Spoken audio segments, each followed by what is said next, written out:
Welcome back to another episode of the RAG Report podcast with me, Sean Anderson, where every single day I bring you a bulletin show from recruitment owners, advisors, suppliers, even investors around the world who are prepared to give up some of their time to talk about their experiences right now in the pandemic that we face and their past and both future visions for how the recruitment industry will evolve. Together, globally, we're going to get through this stronger. Today, I'm excited to be joined by Billy Jenkins and James Mace. These guys are the co-founders of Oliver Bernard. They are a tech-based recruitment agency headquartered in London with a small office in Manchester who operate in the UK and European markets. I've known these guys for a long time. They are great lads, unfortunately, they support two awful football teams, which I'm sure we'll talk about during the show, but dead excited to find out more about what they've been up to and what's happening in the future. Before I do, I want to mention our sponsor, Rise Recruitment Ventures, headed up by Alex and John, the guys who sold Liquid Personnel in 2016. These guys are now invested in the next generation of recruitment agencies. So if you're looking to start an agency or already have started an agency, and let's face it, lockdown is probably draining finances for most people. They're there to offer, firstly, financial support, so investment backing, but also their expertise to help you grow and exit effectively like they did. So they managed to get to 140 people in 10 years from two of them in a bedroom, and they want to help you do the same thing. So if you're sat there thinking, I need support in many areas, get in touch via www.riserv.co.uk, and a simple phone call will get you started. Right, back to the show. James, Bill, welcome to the RAG Report. Thank you. Sure. Good to have you both on. We'll leave the football chat for a bit. I thought I'd drop that in because I knew it'd give you both a grin as we do enter back into the season in the coming week. Look, I've given you guys an intro, but I always start this show with a really open question, right? And I'm going to direct this first at you, Billy, and then we'll move it to you, James. Can you just, for the listeners, paint the picture of your life right now as you're working from home? What's life like for you, Bill? Well, it's challenging. It's different. Mace and myself have been doing technology recruitment for 15 years now. And we've always been in the office. We've done a day a week from home for the last sort of couple of years since we've both had kids. I've got 3 kids. I've got twin girls who are 6, unfortunately, year 1. So they started school last week. My little boy is 8. So unfortunately for him, he's not able to go in. So I've been trying to help as and when I can with the homeschooling, mainly on the PE and music lessons, because that's probably the only 2 that I was that interested in or that good at. And to be honest with you, on a day-to-day basis, Mace and myself, we're still pretty hands-on. We're still trying to recruit. We've always, it's a bit like playing football. Scoring the goal is the fun bit, and recruitment's been the same for us in that we like doing deals. So as much as we can, we try and continue to be hands-on. But day-to-day, really, just catching up with the team. Obviously we'll get into it a lot, but it's difficult when a lot of our team have been with us a good period of time. We know them really well, and when you're sitting right next to them, you can tell their mood, you can tell where they're at. The culture's great. We interact a lot, and I think that's probably what most of us, if you ask our company, I think most of us are just missing the seeing each other, and catching up, because we are all good friends, So I suppose really the bulk of my day is either being on the phone to Mace, trying to get the kids to do some work, and just catching up with internally and as many clients as I can. Really. Makes sense. What about you, James? Yeah, real similar to Bill. I've got 2 young girls. One's finally gone back to nursery, which is great, 2 weeks ago. So, and the other one, she's year 2, so she's we're still homeschooling. It's definitely had its challenges. I think just, as a family, that's a challenge itself, isn't it? Over the last 3 months, in pure lockdown. The same, we're both having the same challenges, I think, on a personal level, but also on a business level. I think, we've never been used to the company working remotely. No. But, things, the whole environment, the whole structure's changed, as Bill touched on then, just, the simple things like, when you've got someone next to you all day, whether they're happy or they're not, and the communication side of things. So we've worked hard on that, and that's a big part of our day, making sure that we're talking to the team constantly. We're keeping the communication going across the whole team in terms of talking about candidates and clients. So it's full on. You know, it's been full on the last 3 months. So it's not been it's given us an opportunity. holiday. Sorry to interrupt. It's given us an opportunity to really look at the business. You know, we've never really done that, to be honest with you, from an operational side of things. So I suppose that's been a positive.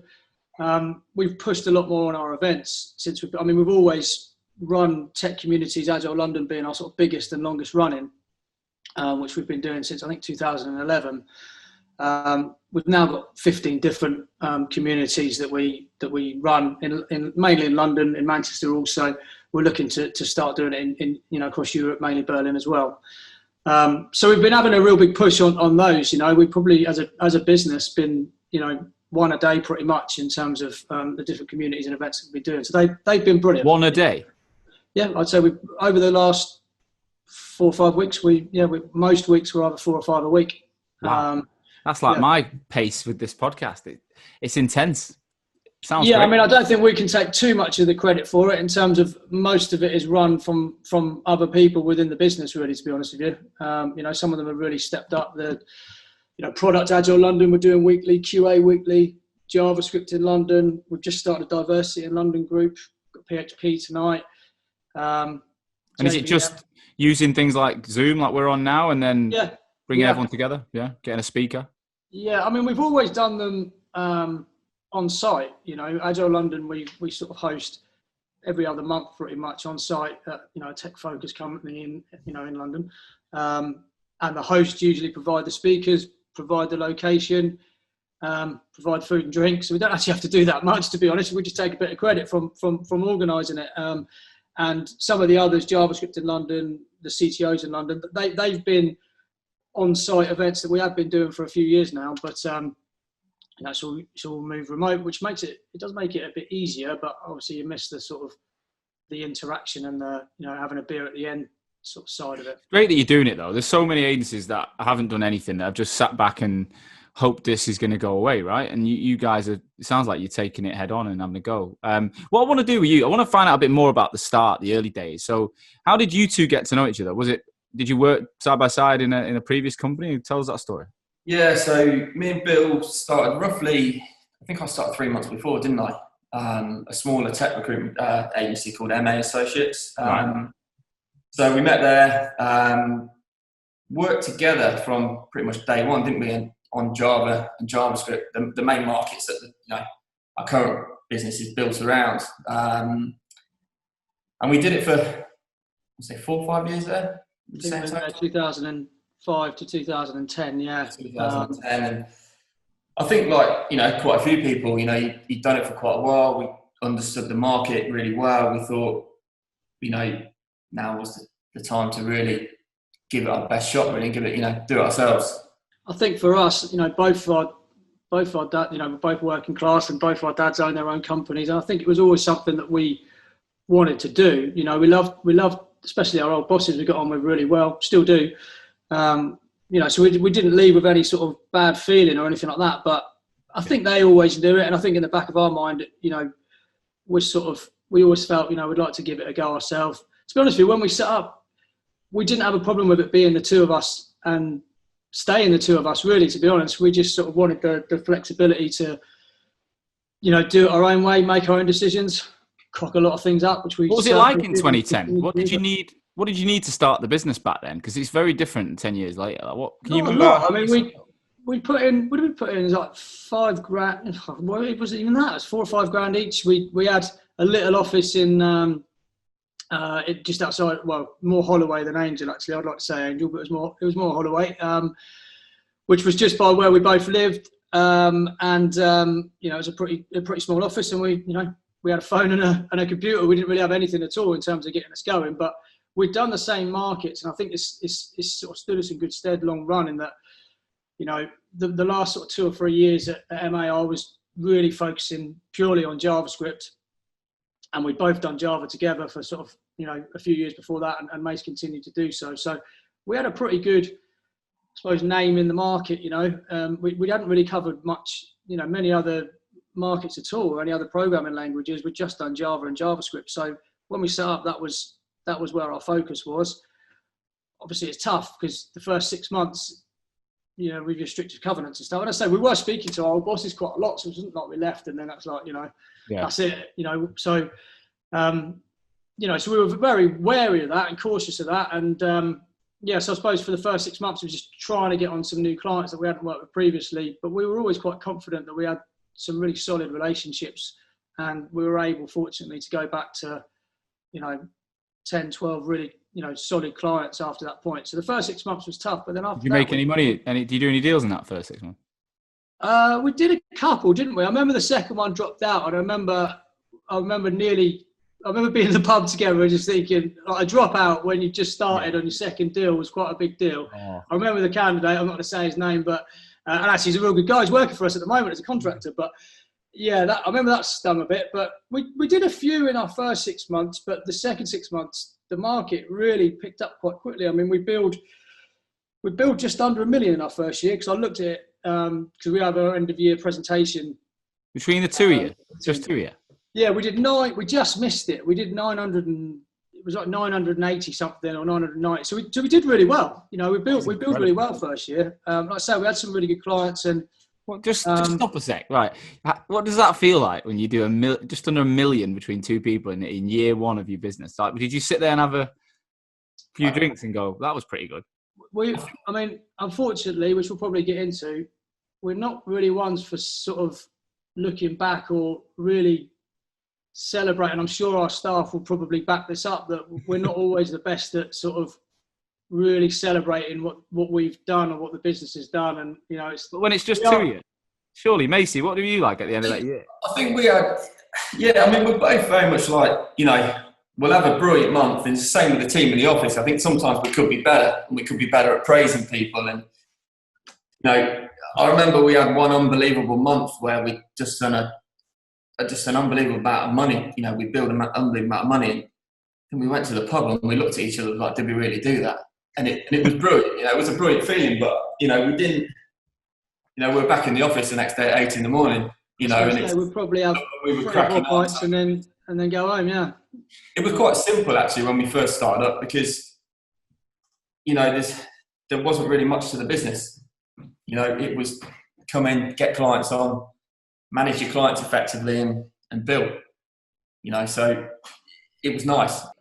I'm interrupting today's episode to bring you a message from our sponsor, Odro, the market's leading video interview platform. But today we're not talking about making video. We're talking about an industry-wide challenge they've put together to raise money for the Teenage Cancer Trust. And it's called the Active Recruiter Challenge. So coming up on the 10th of July, which is a Friday, they are challenging recruiters all over the world to run either a 10K or a half marathon, running from your homes and choosing your route up and down the country. So everyone's getting involved. I'm personally about to get involved. I've held back because I've had some injuries, but I'm about to do it. I know my business partner and my mates are getting involved. It's £25 each, and you can nominate your friends and get your whole business, all your recruitment team included. Choose whether you want to run a half marathon or a 10K. I fancy the half, but I'm not sure I'm fit enough, but let's see. And get involved by downloading the Strava app. So they've put together a very specific Strava group that you sign up to, and then you join the group with your friends, colleagues, and all the other recruiters out there. There's going to be a runner's pack with numbers and wristbands that will be sent out by the Odro team. And you can see all the information on Odro's blog for further details. It is as close as we can get to the real thing of meeting people, being together right now. And also it's for an amazing charity. So, you need to get started and do this, guys. I'm officially training. I hope you're going to be there too. All the information is going to be shared below this episode. So get involved. Back to the show. It was quite simple actually when we first started up, because, there wasn't really much to the business. It was come in, get clients on, manage your clients effectively, and build. So it was nice. It was a nice. Did your life change though? As in, you must have earned good money as recruiters at the level you were, but to bill $1 million in year one, did you spend that on anything? Did you go on holidays or buy houses, or because this was pre-children for both of you, right? Pre-children, yeah. This was we set up 2010. Nah, not really ones for sort of extravagance in that respect. So.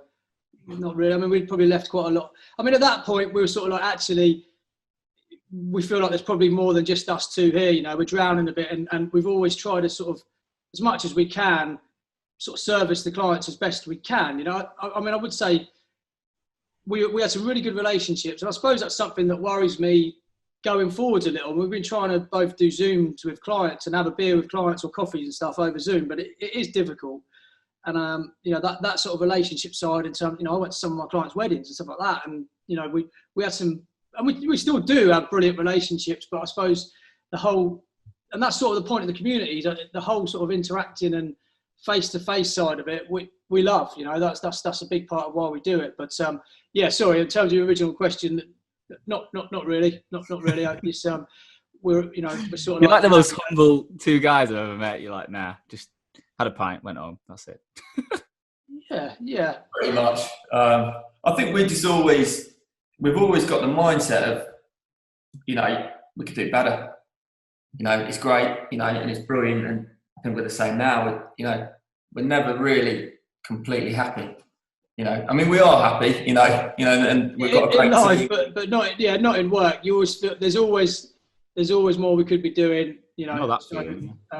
which is good, you know, which is good. And but I think sometimes with the team, you know, some of them, the billings, they have certain months. I mean, we've got one guy in the office that has in this period of time been doing 100K a month, and I don't know. I've sort of said to him, "What a mate," and you know, sometimes you think probably we should be a little bit more, yeah. But we are like that. He's like, "Do a deal, great." You know, that's what you're here for. You know what I mean? You know, so let's crack on. And where's, you know, it's probably what's got you where you are, though.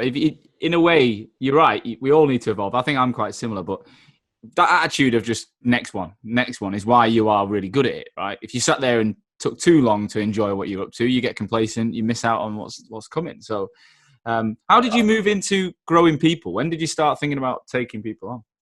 So we're about 18 months or probably 12 months. I think 12 months in, we knew the point where, like Bill said, we never started a business to be a 50-man or 100-man company. You know, we never had the business plan in place, you know, to do that. But we got to the point at 12 months, you know, we'd done really well. We brought on a lot of good clients, you know, build well. And it got to the point where, you know, like Bill said before, we were swamped with roles, you know, and it just felt that we want to make sure that we were really managing our accounts effectively. And I think at that point, maybe we weren't managing them as effectively as we could do. And we needed more people to grow the business.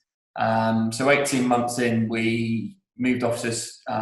We probably couldn't have hired where we were because it wasn't the best office. But it was good enough to start in. So we moved to Liverpool Street, Moorgate area, kind of 18 months in, and then started to look for, you know, people within our markets. Initially growing it with, you know, people we knew, people who covered our markets for, you know, competitors, people we met at, you know, briefings, meetups. Our first few hires really were just like people that were beating us to deals every so often, and we'd be like, shit, that name is just driving me nuts. And, you know, that happened a lot, you know, and so really they were the sort of people that we were trying to, you know, target or speak to at agency briefings and stuff like that. Based on myself, I've always been really keen to speak to, the thing is, because both of us, I mean, I finished uni on Friday and started at MA on the Monday.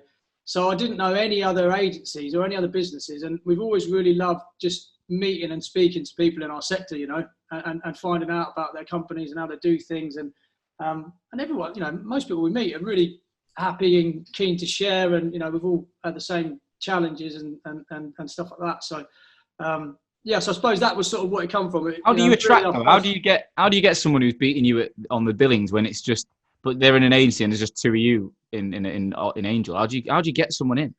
I don't know, but I mean, we were quite lucky in that we approached a few people, LinkedIn mainly, where we approached, and I think they were probably seeing the same, you know, and that they were hearing about us quite a lot. And I think generally we had a really good sell in the sense that, I mean, you know, we're still not KPI'd. You know, we're not the type of bosses who are asking for stats 3, 4, 5 times a day. We don't look at, you know, cool stats and things like that. They're not really, I mean, we can do if we need to, you know, and everyone can look at their own stats if they need to. But I think initially it was, you know, it was a new business. doing well. We spoke to some of our, competitors, and they probably were working in an environment where it was probably more KPI driven. They weren't perhaps enjoying it as much, weren't that, happy with the current boss. Commission scheme wasn't as strong. So we felt like we had especially at the start, we had a really good sell to attract people. It was always. But it wasn't easy. It's never easy to convince a good biller to come across somewhere else, because it's a risk, isn't it? So it is timing to a certain degree. But and initially we took on, we didn't go mad. We didn't say, right, we want to take on 10 in our first year. No. For us, it's always been about attracting good people and having a really good level of biller within the business. Someone who can bring on new clients, someone who can really account manage well, and people who can fill jobs. So, and actually finding people who can do the whole 360 job is quite tough. Really tough. So I say for us, we'd never really been fussed about numbers. We're not, for us, it's more, it's profit. It's, it's making sure that we've got a real kind of lean core business. And I think once you've got that, it's then, you've got the kind of basis and the core platform to then really attack and grow from there. I mean, one thing we love about the business when you look at it is, some of my clients, or a lot of both of us, clients that we were dealing with in 2005, they're still our clients now, so, which is great, like I say, because we've got some brilliant relationships with their friends, same as, colleagues wise. So I think that's a brilliant thing, something we look at a lot in terms of, clients year on year in terms of how many we're adding, but actually how many we're retaining and to what level and how many deals we're doing with them. And it's not just the deals, it's just what's our relationship with these companies now, how many do we speak to on a regular basis? We do try and ensure we're doing everything we can in terms of staying in touch with clients. We're quite hot on that on Bullhorn, although we're not, so we're not particularly KPI, we're quite hot in terms of making sure we're in touch with both clients and candidates as much as we can. How did the trajectory of your headcount grow over those, say, first 5 years? The first couple, I'd say after maybe 2, maybe even 3 years, we're probably only 5 people at 3 years. So all of our early hires were all competitors, all working at, our direct competitors really. So we weren't really a good place for grads at that time, to be honest with you, in terms of our structure and how we work. We're so much better now. We've got an L&D manager who's brilliant, and she's really made a difference in terms of a sort of online interactive academy for the grads. So actually now, over the course of the last few years, we're much stronger. But at that time, and still, the seniors that we hire, I'd say that the bulk of those people were sort of 18 months experience. They knew the market, they knew the job. They definitely didn't need hand-holding, and they didn't want it. They needed maybe a bit of guidance. We'd probably mucked it up the first time in terms of the decision, so we were just trying to help them in terms of making sure they didn't make the same mistakes, but really they could get on with it, So that was, they were a perfect hire for us really at that time, because it just it suited how our sort of management style, I suppose, at that time, that they could. What made you kick on from, say, 5 to 50? Where did that idea, or because it doesn't sound like you naturally were craving that, so it's like, how did it happen? I think we began to open up different areas within the business. So initially, say we were just purely JavaScript. Then we had someone to come in, start testing. Someone came in to start products, project management, program, business analysts. Another person came in to start C#.net. And they were really good hires. And as they grew their market, it's essentially similar to myself and Bill. The way we built out Java and JavaScript and hired within them, they then began to hire in their market. And all of a sudden we've got 5 in project management, 5 on infrastructure, QA. But, so it kind of built gradually out like that. I said, it wasn't anything we were, aggressive about. It was always, again, just finding the right people, making sure we're hiring good, solid people each time. Yeah, like-minded. I mean, we're very much, I suppose, grafters. Or not. I'm not sort of saying we are, but we are in terms of the people that we like. Yeah. The hard work bit is the bit that we can't really install into them, but if they'll do that bit, we'd like to think we can sort of get them to a point where they need to be in terms of all the actual, job side of it, I suppose. The sort of personality and the mentality side. You can forgive a lot if you feel like they're really trying and they really want it. If they're not, they've really, that's where we sort of struggle, I suppose. But yeah, I think I reckon that's going to be true for the future, right? Whatever happens in this industry, like the people who come in with the right attitude, whether they're doing it in the same way, the same tools, same techniques, the attitude's everything. We identify that in our business as well, like hard work and proactivity were the two things that everyone agreed on, like absolutely agreed on, were the two things that we all had to have. And transparency, I think, is just such an obvious one. It shouldn't even be a positive trait of a recruiter. But how many clients say to us, how open and honest that we are, which I think, like I say, it should be a given. But I think we are honest in terms of where the market is, and if we're struggling to fill a job, we're the first to call them and say we can't fill this job because of X, Y, and Z. Especially when we established and same today, if they'll call us about a requirement that's not us, we'll never take it on. No. We'll never say we'll look at that, and we'll be the first to say this is just not us. But we can try and refer you to these these companies that will probably be able to help. Yeah, that has always worked. I think that works. I was going to say, I think going back to obviously your initial question, I think it was probably the first 20 people was probably the hardest period of growth.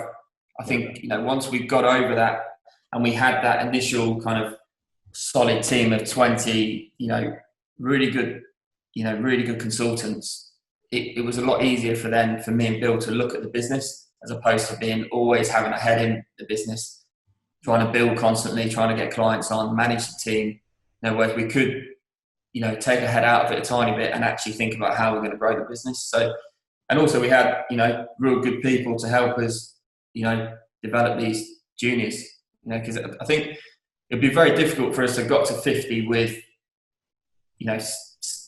second jobbers. I think it'd be bloody tough. I think every recruitment owner would obviously love a ready-made biller, but they're hard to get, and they're even harder now. I think, we recognise that, and especially over the last 3-4 years, we've done really well in actually, generating and growing graduates coming through. They don't necessarily have to be graduates, but people know it's recruitment experience through to really good billers. And, without the solid core team around us, we won't be able to do that. No. Yeah, retention's been good. I mean, we've got, I say, they're really good people. And I suppose one of the things that helps us sleep at night at the moment is we trust them. We like them, we trust them. We don't need to look at what they're doing on a day-to-day basis. We know they're working hard, and we know they're doing all they can to continue to be successful in a pretty tough market, in fairness. A final interruption to today's episode to introduce our third sponsor, Vincere. Vincere is the all-in-one CRM ATS platform built for the recruitment and staffing industry. Now, I first heard about these guys about a year ago.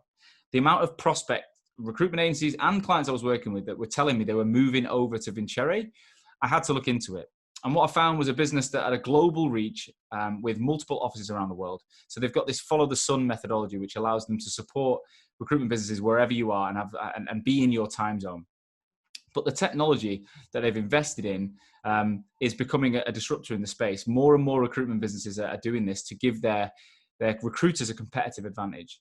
They broke into the G2 Crowd's momentum grid as a market leader based on their reviews from their customers. So the agencies that are using this platform are raving about it. Now, if you're a RAG listener and you're thinking about changing CRM, or you're a new business looking to launch with a new CRM, then I would get in touch with these guys, because if you mention that you're a RAG listener, they're doing an amazing deal. By visiting www.vincere.io/RAG, you can get an exclusive deal which offers 2 months completely free on a 2-year commitment, or 3 months completely free on a 3-year commitment. This applies to all licenses that you've either signed up for now or that you'll add in the duration of the contract. So get on there and have a look. Finally, if you're listening and you're a recruiter and you're thinking, I want to move into a more of a business development role, and I'd like to keep hold of my recruitment knowledge. Well, these guys are recruiting for a BD person, well, multiple roles in both Sydney and London right now. So if you've got a strong recruitment background, you want to move into BD and you want to work for a fast-moving tech business that's helping people like you right now, then get in touch via their website because they're hiring today. Moving forward a bit, what do you think of that trainee academy type market in post-lockdown? Like, do you think are you going to go back to exactly as you were with graduates, or do you think this is the graduates a lot of experienced talent out there? Yeah, I mean, we're going to be a remote company, or offer the flexibility. I mean, we've always tried to be flexible in terms of team can all go to the gym during the day. Those with kids finish early and stuff like that. But it's always been a little bit. And I suppose we still are. If it's not broke, don't try and fix it. So in terms of being a remote business, we probably would never have got round to it, if I'm being honest. But it's been forced upon us. And actually, there's so many positives about it all as well, I say especially for those with kids, but for all of us, there's so many positives that we're enjoying too. So the plan is that we will be able to, we will say to everyone, if you want to be in the office, then come into the office. And if you want to work from home, then work from home. That's obviously slightly more of a challenge, in terms of the trainee level. Consultants and North Ireland D manager will be in most of the time because, really that's how we learn, that's how we've all learned. We've all been in that boat. Feels like a while ago, but not that long ago. So they need to be bouncing off people and learning from other people. But I do feel like with the consultants that we've got, the culture, the environment, the way that we work, you would think that the bulk will be in the office, 2-3 days a week. That most of them enjoy being, and we do too. There is that. I do think. I mean, I'm the same. I'm going for this like split model in the future, but at the moment we've gone from all in to all out. So actually, it's more similar now to what it was before than it will be when there's a mix. Because if you think about it, teams coming in the morning. Oh no, Jenny's not in today. She's working from home, but Johnny is in. We don't know where Steve is, and then it's like, how do you start the day? At the moment, everyone's on a video call. They used to all be in the office. Can you have 3 people on a video call, 2 people sat in the office? That's the stuff that we all need to get planned for, I think. Headsets on, you can do it, but I do think there will be more challenges coming off the back of this than some of us, even me, than we expect. Yeah, I think you're right. I think the problem is I don't think we'll actually know what those challenges are and how it affects it until actually we do it to a certain degree. I suppose our initial concern is probably more for the juniors, and the people at the kind of grad and support level who, probably do need more. They need people around them to learn off. It's how we learn. It's how everyone learns, in recruitment. And even us, senior people, we're all learning. We're all learning off each other each day. And I think the problem with more people working remotely, you don't get that kind of cross upskilling, training, which I think you will miss. But I think we're hopeful. I reckon we'll probably be about 60-70% capacity each day. What about we don't know till we start. I mean, at the start of lockdown, we've kind of gone through a cycle. At the start of lockdown, everyone wanted to get back in the office. Then we went through a period where I think everyone was really enjoying it from home. And now over the last couple of weeks, everyone keeps saying, when's the office opening? Yeah, I'd exactly agree with that. My personal self as well. What is your plan about? I think I might do a day next week in the office, which I didn't think I would, but I'm fancy it now. What are you thinking? When's it going to start slowly trickling in?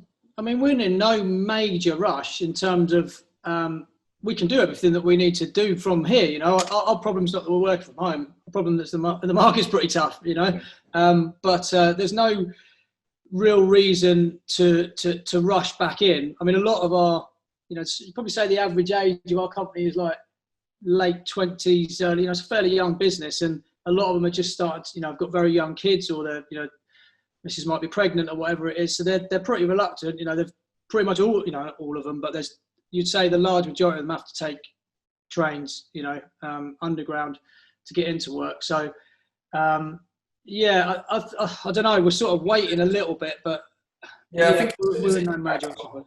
I think as soon as it's practical, it's feasible, to do so, then we'll open the office. I mean, we definitely are missing the kind of togetherness and the collaboration. You know, I think we're always a really tight-knit group.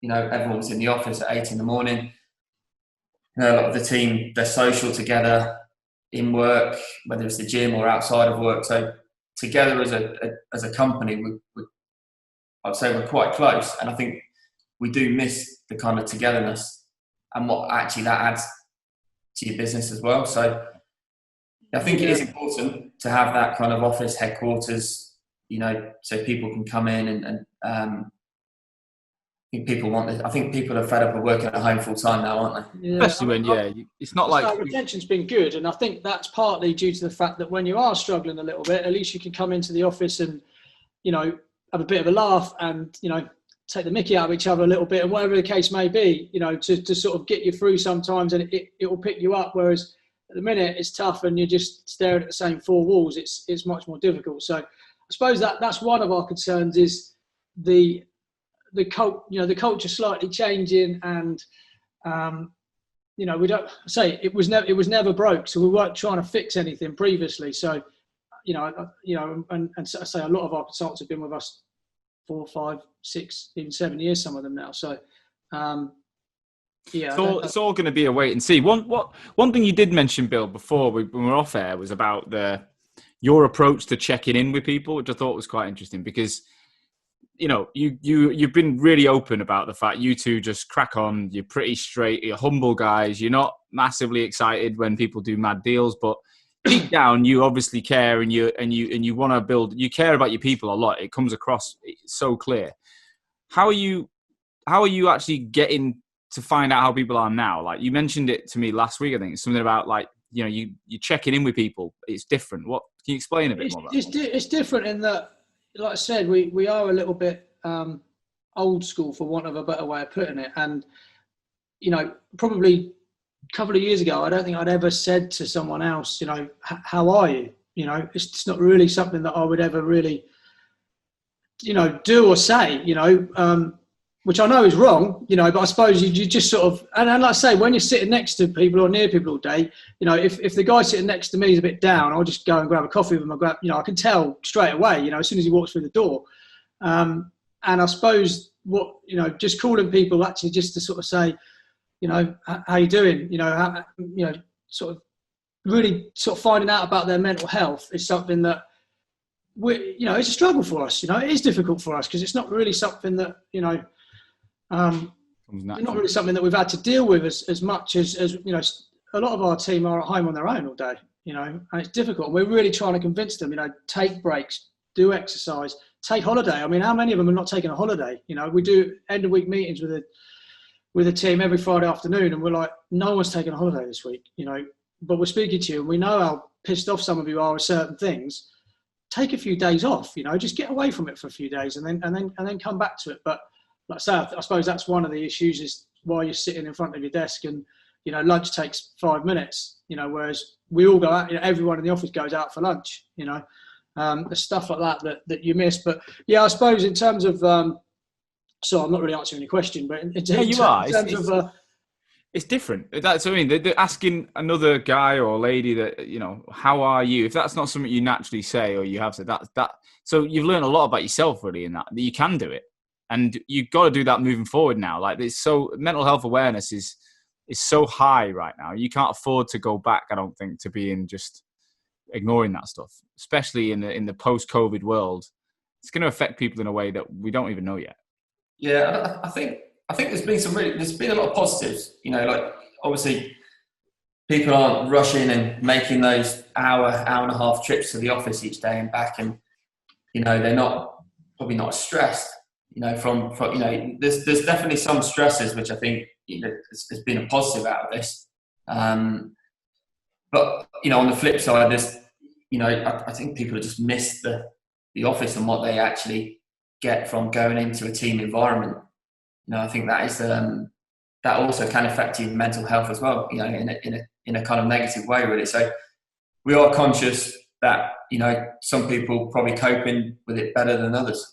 Yeah, and it's not consistent either. Like even me personally, I've been on this 75-day challenge where I've not I've not had a beer. I've not had any shit food, anything. I've not even had a piece of chocolate, right? I've not had a takeaway. I've been doing this thing. Today is day 74. And I did it because I thought there's no way I can have a down day, like, hungover day at the moment, because I'm just so busy and it's so critical to get things right. And how do you feel for it?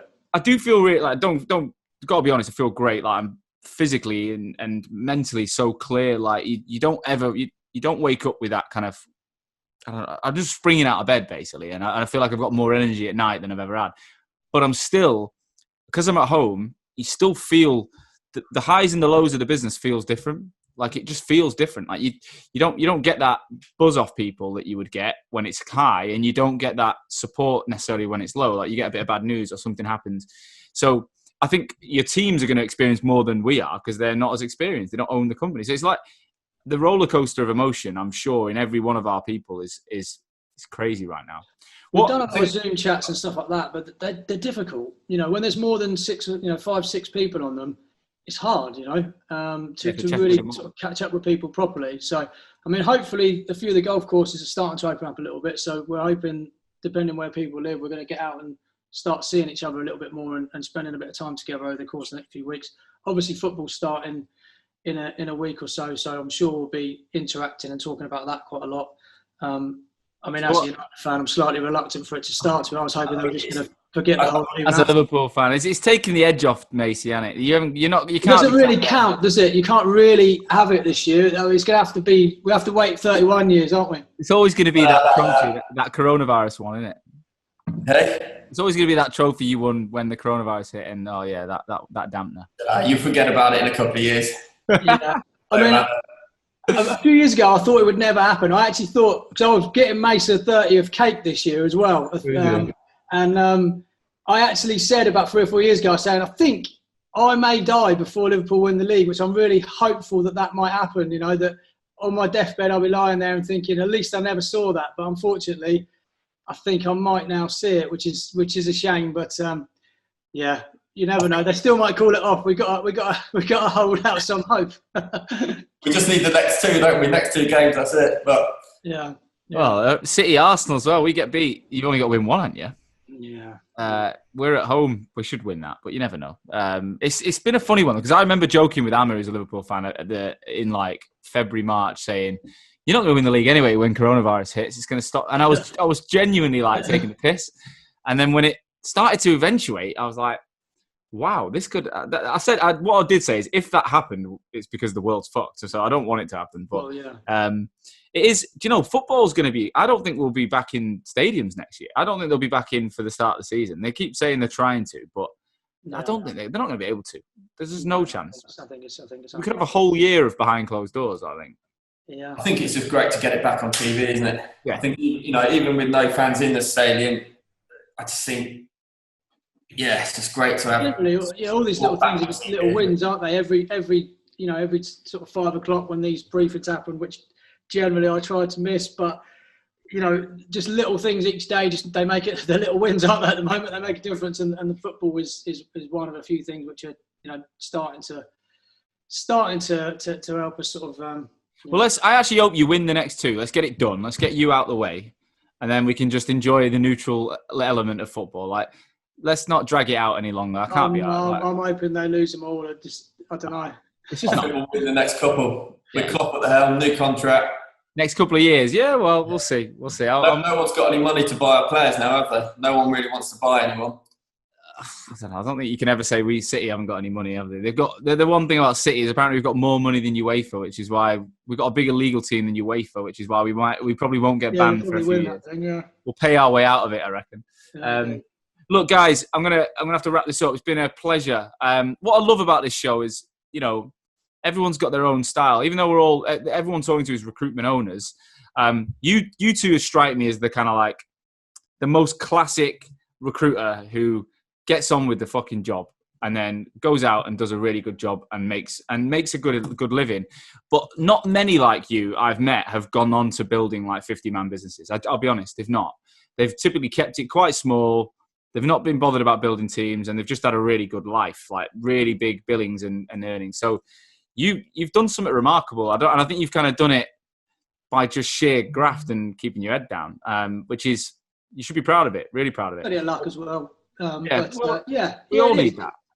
Yeah, but like I say, and it's just the people, isn't it? I mean, we've managed to hire some really good people that, you know, we appreciate them. Although, you know, I'm saying it now, but we probably don't say it enough to them directly. But and like I say, from a client perspective, you know, there's some out there. Well, you know, there's a lot out there. I think I was looking at it this morning because I thought it might come up, but I think we've billed from or worked with something like 740 odd clients, and this year we should get up to 5,000 placements to start the company. So, you know, amazing. There's a lot of them that we've got to be pretty thankful for, that they've given us the chance to do, I suppose. Well, guys, I'm thankful you've given me the time, so thank you so much. I appreciate your time, and let's check in again let's get the season out.